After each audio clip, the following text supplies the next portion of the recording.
If you were around during the very first days of Bendy, you would likely know that the original beta of Chapter 1 was nothing like what we were given in the final release. Every time that a new chapter would be released, the first one would be updated to fit the quality and appearance of the rest of the game. In some cases, there would even be entire new sections of the chapter added after the fact that changed the gameplay of it. Let's go back to that first chapter of Bendy, back when it was nothing but a prototype released for free on GameJolt. I'm not going to go fully in depth to the original story of Bendy, but for those who don't know, it starts off with a note from Joey Drew, the owner of the studio, telling Henry, our player, to come back to the old studio he used to work at. He stumbles across the ink machine and has the bright idea to turn it on. To do this, he needs to collect items around the workshop that the employees own. I think that there was some kind of lore established for why this is necessary in the actual game, but I forgot.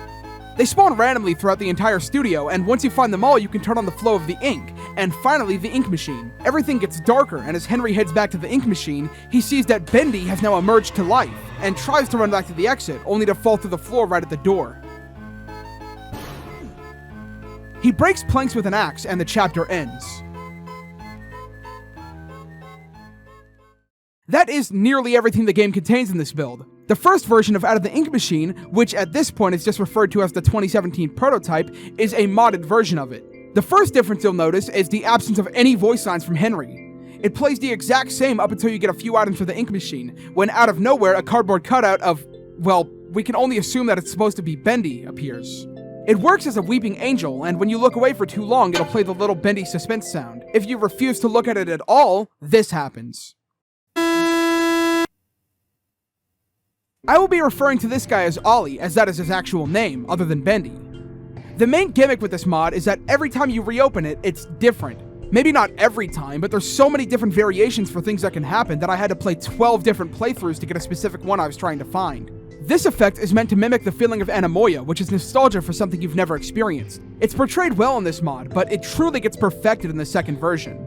The cutout can appear anytime after you start collecting items. Sometimes the cutout is normal, but it has variations. One with a poorly drawn face, another without a face, one with button eyes like Coraline, another that's laughing, and more. This version actually portrays a feeling that the second doesn't, due to it having an entire new story where Ollie is the norm for the studio. It's eerie in an imposter way, like Ollie is someone trying to fake being Bendy. It can be interpreted in multiple different ways. Maybe Ollie was a scrapped prototype of Bendy that's rising from the depths of the studio to take revenge. Or maybe he's evilbendy.exe. Every time you die, you get a different window pop up, most of which break the fourth wall using your computer's username. Different messages include, "Idolatry is the fundamental sin. This isn't the escape you think it is. No more running, user. This is pointless, but you already know that." There's one final event that can randomly occur when playing the game that is pretty much the entire reason this mod blew up to begin with. Similar to the cutout, a 3D model of Ollie can spawn when you're picking up the items. The difference with him is that he actually runs after you, and anytime you see him, it's pretty much guaranteed your run will end.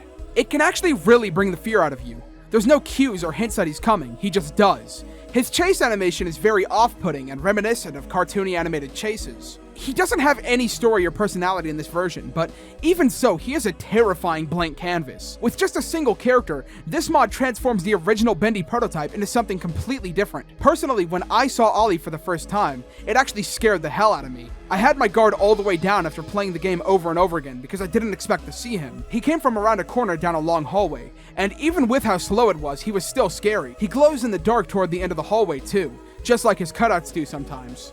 This original prototype doesn't have much to it other than that, but the full version of Chapter 1 does. It revamps pretty much everything from the ground up, and provides an entire new story to the game that really fits the themes of the first. Even so, it starts off the same. Dear Henry, it seems like a decade since our last meeting. I believe I've made something special. I'd like you to see it. You remember the old workshop? If you're back in town, come pay a visit. I promise it'll be worth the trip. Yours, JD. Immediately, we can see that Ollie is everywhere, front and center. The decor is also stepped up everywhere, the walls having new textures. Everything looks like you're in a cartoon, rather than a cartoon studio. It's much more colorful than the original. Some would say it looks nostalgic. Boris has also had a redesign, and his secondary name is Frank.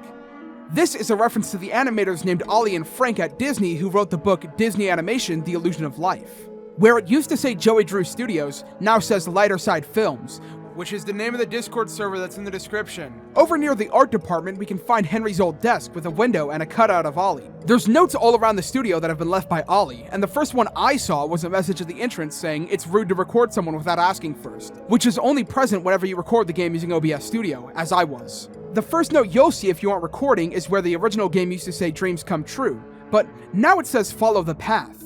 In one sense, this can be taken as Ollie telling you to turn on the machine and free him, because he's imprisoned in the machine for a reason we'll get into later.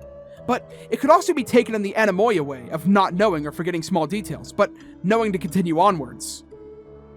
The sign outside of the ink machine room has a crudely made piece of paper stuck over it with a name, meaning that this could possibly be a machine for something else.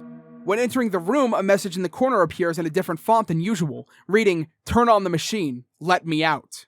This is a message from Ollie. There's some things on the wall to look at in this room, starting with a calendar to schedule the studio's changes sometime in August 1935.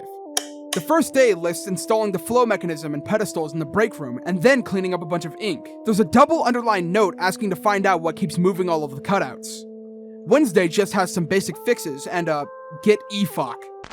Spelled backwards is EFOC, which is funny. It's EFOC, and it's funny. Thursday is just to make sure the machine is working. Friday is more cleaning and fixing, and Saturday just says, "This is the day." There's blueprints for the Lazarus machine, which is just the ink machine. There's a reason behind this name that I will mention later, after the reveals at the end of the game. The Illusion of Life book is renamed to the House of Dreams, and it's actually a homage to a real book. I couldn't tell you which one though, as that is a very common name for a book. Outside of the break room, we can see Boris's new design chained up and dead, with footprints nearby that lead into a hole in the wall. The Bendy plush has been redesigned to look like the Ollie cutout with button eyes, and an audio tape is present with actual dialogue different from the original. Joey's a madman. He's had me install these little pedestals in the break room, and he keeps talking about that machine, and how the day is getting closer. I know I never relent. He told me that his plan had changed. Why do we need all this ink if we're not making cartoons? Do I have to fix one more of these pipes? The theater plays a video of Ollie flinching repeatedly, and a little fun fact is that if the last item you pick up is in the theater, then Ollie will peek out from around the corner when you leave instead of when you enter. There's also a message on the wall saying, "What's wrong? Not quite like you remember?" When you turn the ink machine on, the lights are all cut. You're left with a flashlight, and you can now see that Ollie is missing from all of the posters you could see him in before. This fully scared the shit out of me. Just the reinforcement of Ollie being out there and the complete difference in atmosphere with the flashlight was crazy. There's also eyes in all of the holes in the walls, and if you head back to the exit before looking at the Lazarus machine, you can see a message from Ollie. Nice try. Come see me first. And the radio plays. You can even hear little voice recordings of yourself playing around the studio if you were talking while playing. I swear to God I just heard my own voice!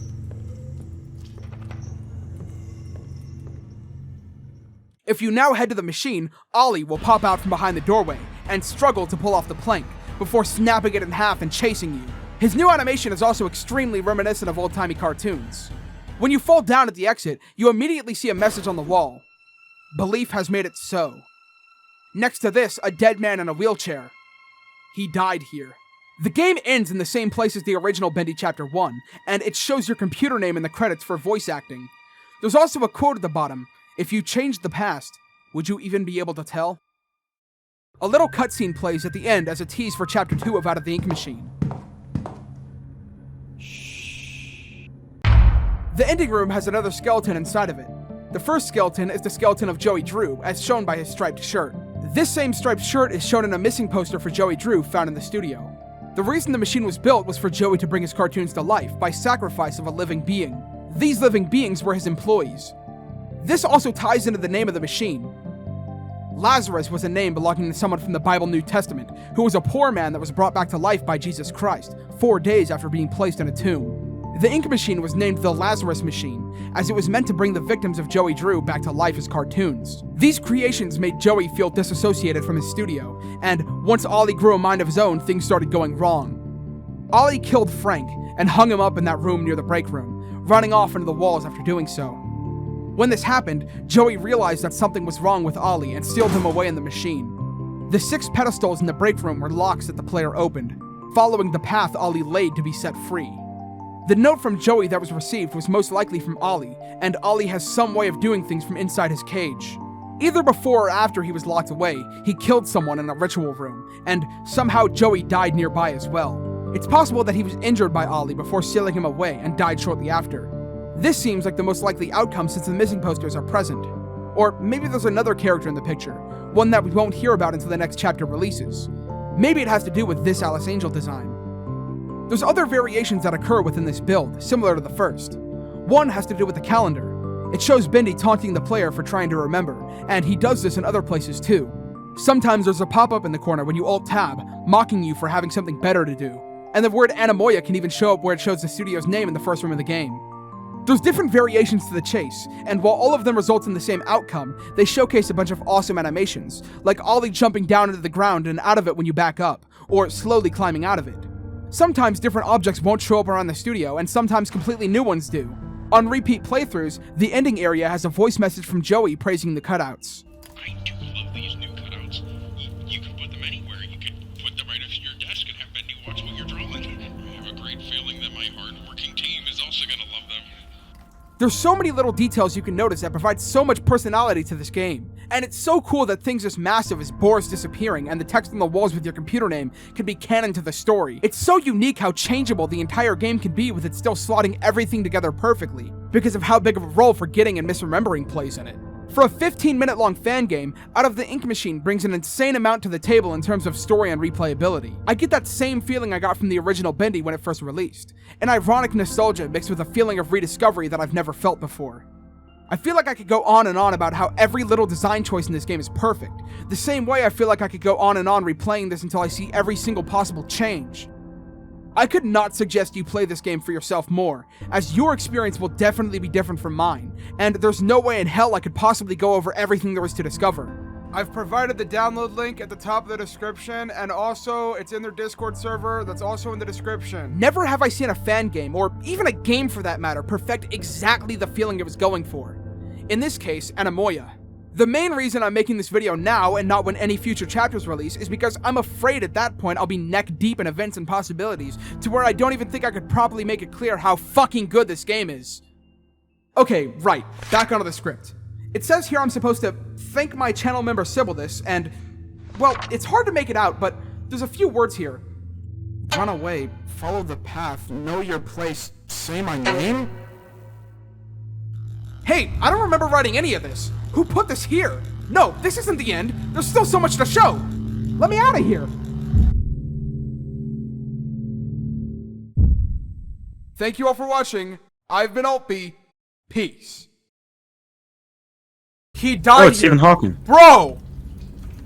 That's crazy.